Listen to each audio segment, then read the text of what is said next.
আমার কাছে তো আর অকাট্য কোনো প্রমাণ নাই যে দুর্নীতি হয়েছে কিনা, তবে perception is very important. Awami লীগের হাজার হাজার নেতা কর্মীরা তো একসরে বলে যে স্থানীয় সরকার নির্বাচনে যেদিন থেকে মার্কা দেওয়ার প্রচলন ঘটেছে সেদিন থেকে নমিনেশন বিক্রয় বা নমিনেশন সম্পর্কিত দুর্নীতিও দানা বেঁধে উঠেছে। সুতরাং আমি আজকে সত্যকে অস্বীকার করতে পারি। আমরা পরবর্তীতে শুনেছি রাশেক রহমান যে এই সিদ্ধান্তটি ভুল ছিল, মানে আওয়ামী লীগের পক্ষ থেকে বলা হয়েছে অবশ্যই সিদ্ধান্ত ভুল ছিল, স্থানীয় সরকার নির্বাচনের প্রতীক বরাদ্দ দেওয়াটা। কিন্তু আপনি যে বলছেন যে মনোনয়ন বাণিজ্যর যে জায়গাটি বা মোটা অঙ্কের টাকা নেওয়ার জায়গায় যারা নমিনেশন দেওয়ার জায়গায় ছিল, আপনি কি বলবেন তারা কারা?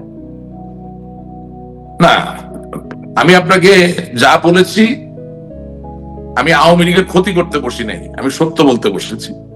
আমি বলেছি স্থানীয় সরকার নির্বাচনে নমিনেশন বোর্ডে যারা ছিলেন তাদের কাউকে দিয়ে আপনি আর আগামী দিনে কোন জাতীয় আন্দোলন সংগঠিত করতে পারবেন না। আপনি গণমাধ্যম কর্মী, নমিনেশন বোর্ডে কারা কখন কোন কোন সময় ছিলেন তথ্য বের করে প্রকাশ করে দেন।